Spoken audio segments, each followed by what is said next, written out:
All right, guys, just want to welcome back to Everything College Bowl podcast. Today, me, Nick, here, a preview and prediction for the 68 Ventures Bowl between Arkansas State and Bowling Green, Thursday, December 26th, from Hancock Whitney Stadium in Mobile, Alabama, 9 p.m. Eastern Time. 52.5 is the total, 7.5 is the spread in favor of the Falcons.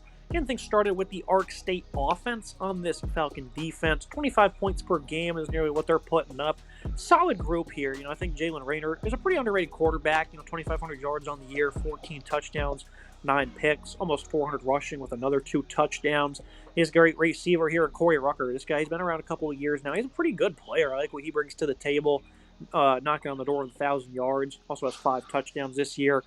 He's number 2, and Courtney Jackson approaching 500 as well. A couple of other guys have, 20-plus receptions. Adam Jones, Reagan Healy, really just possession pass catchers, not putting up great production. Solid passing attack, right, and going up against a pass defense that has been spot on this year. 11 interceptions snagged, 181 yards allowed per game. Looks like their top corner, Will Adibi, playing in Jordan Oladokun. That's big news for them.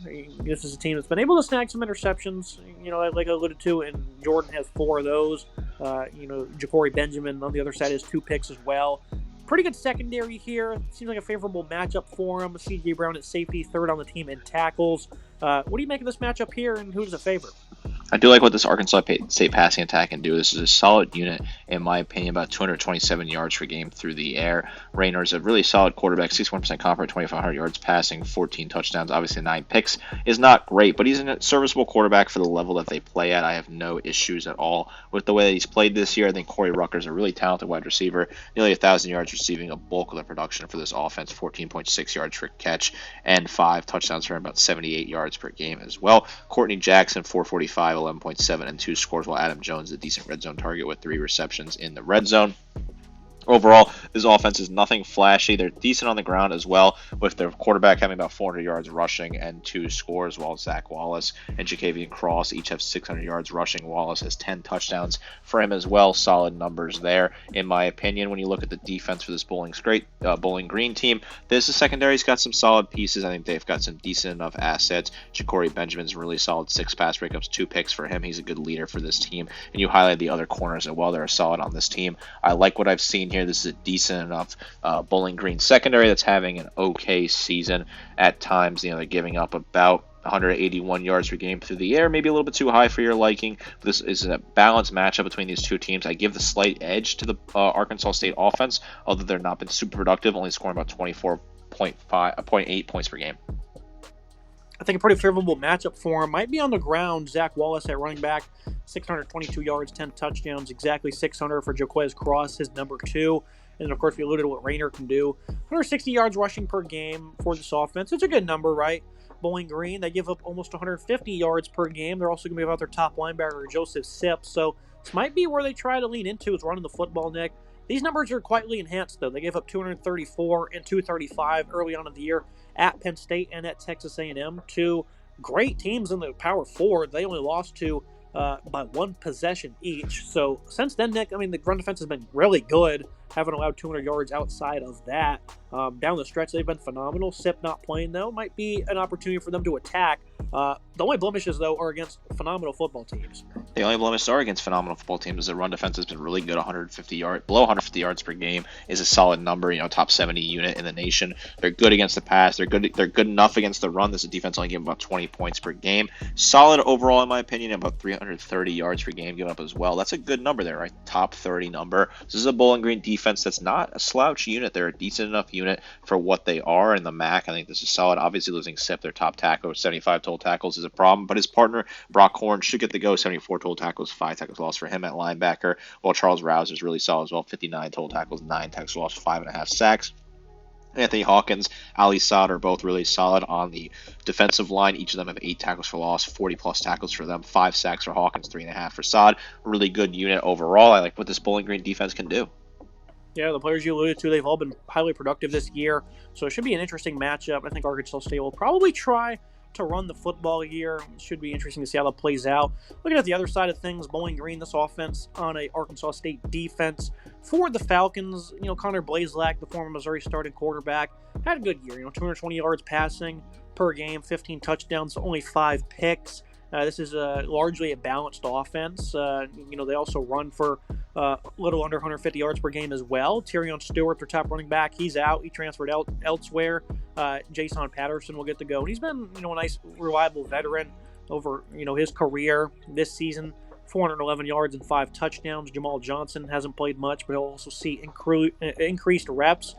I don't think it really matters who's at running back, Nick, when you're facing this type of run defense that is horrendous. 225 yards per game allowed. They've given up 32 touchdowns as well. Last time out against Old Dominion, gave up 406 rushing yards. And the run defense has been bad all year, Nick, and they still have managed to make a bowl game. So, they're a competitive team, but on the ground, they're just not good at all. And again, it could be me running the football, and I don't think it'd quite matter. Yeah, this is a bad run defense, a horrible unit on the ground that's certainly been causing problems for this Arkansas State defense.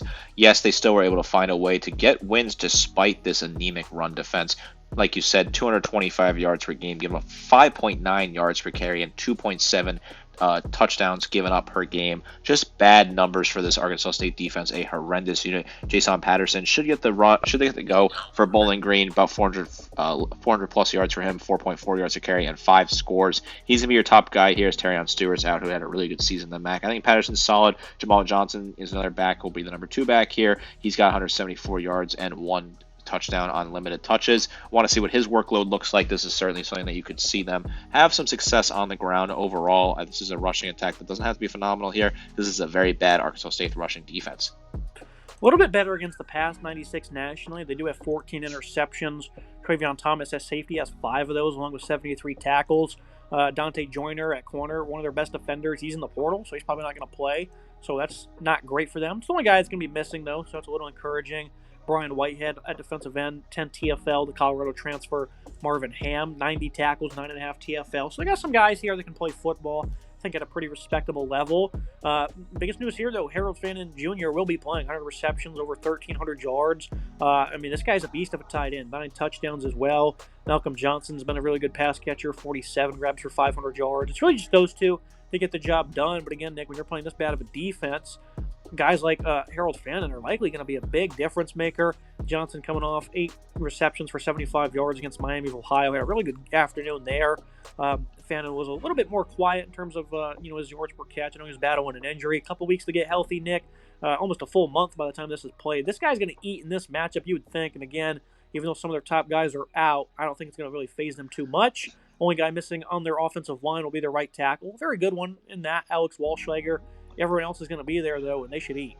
Great matchup for this offense. Connor Blazelak's been really good this season, obviously having a decent, passing clip there. 67% comp rate's a good number. 2,600 yards passing, 15 touchdowns, 5 picks. A lot of his targets, obviously, a third of his throws go to Harold Fannin Jr., who's been just phenomenal. 100 receptions, 1350 for him, receiving 13.4 yards to grab, 9 scores, 111 yards per game. All-American tight end. You know the accolades. He's one of the best tight ends in the country, if not the best tight end in the country. Such a fun player to watch, and we'll get a lot of targets here. Malcolm Johnson, Rakeem Smith are the number 2s. Johnson by and far away the high number 2 there with 47 grabs for 500 yards and 2 scores. While Rakeem Smith's a bit of an underrated player, they also involve him in the rushing game. He has 3 rushing touchdowns and sort of a trick play sort of thing. He's got 2 receiving touchdowns as well. So from scrimmage, he's got 5 touchdowns and 371. So overall, a solid number 3. You don't have to go deeper than that, right? Those are the 3 guys. You're going to hit your target Fannin. You're going to target Johnson. You might target Smith every once in a while. That should do the job. This is a secondary that's better against the pass than they are against the run, but in general, this is not a great Arkansas State defense just across the board. Justin Parks is probably your best asset of all the position groups. 87 total tackles for him, 5 tackles for loss, 2 picks, and 3 pass breakups. He's going to be a guy you rely on in this matchup if you're a fan of Arkansas State and hoping that they can get the job done. Yeah, and when you're 112th in sacks and you're also 100, almost dead last in run defense, that's a pretty bad combination. Can't really do anything right. Moving to the final prediction for the 68 Ventures Bowl. It's a resilient effort Arkansas State got here, and it's pretty impressive, but they beat Central Arkansas, FCS school. They beat them by only 3. Tulsa the next week, a team that is horrendous on defense in week 2. They were able to beat South Alabama in a low-scoring affair. In the wins they get here over the last 2 months, Nick, Southern Miss, Troy, Georgia State, L.A. Monroe. These are not great victories, and then they played a pretty comparable opponent, you could say, in Louisiana Lafayette to that of Bowling Green. They lost 55-19, giving up almost 600 yards of offense. This is just not that good of a team, Nick, and I think this is a free lock, 7.5 spread. I think that they'll have some success on offense, but overall, Bowling Green shouldn't be slowed down with their balance. Should be a pretty easy affair for them. 35-20 for me. I think it could be even worse than that. Maybe alternate spreads are a good bet in this one. It just seems like this has got blowout written all over it. We've been pretty accurate in bowl season when it comes to betting spreads like this, so I think Bowling Green's a surefire lock when it comes to the 68 Ventures Bowl in Mobile. Yeah, I like Bowling Green a lot here. I think this is just a very favorable matchup against Arkansas State team. You rattle off all the stats. I don't need to follow it up. You put a pretty good case here for me. I think this makes a lot of sense. Great stadium down there in Mobile. The Senior Bowl's held there every year. I love the Hancock Whitney Stadium. South's campus is a really underrated college campus. You've never been down there. It's a gorgeous campus and a gorgeous new venue that they built. Really nice stadium overall. Bowling Green, this team, when they have that tight end and Fannin, who's just going to be a must-watch player. If you're going to watch this game for one reason, you might as well pay attention to the tight end. He's that sort of X-factor guy you want to keep an eye on. He's so damn good. Excited to see him play in this one. Blaze Lack's been playing solid football as well for this Bowling Green team. I like the Falcons here. This team's just a better team on paper, a bad defense. I think they're going to run away with this one and put up a lot of points. I have about a 10-point win. I could see it being a lot more than that. I like what this Bowling Green team can do. High confidence points on the Falcons here. I agree with you on all those points. Great stadium, great confidence points. Alt spread will be the bet for me. That's going to be it for today's episode. Make sure you guys like, comment, subscribe. See you next time.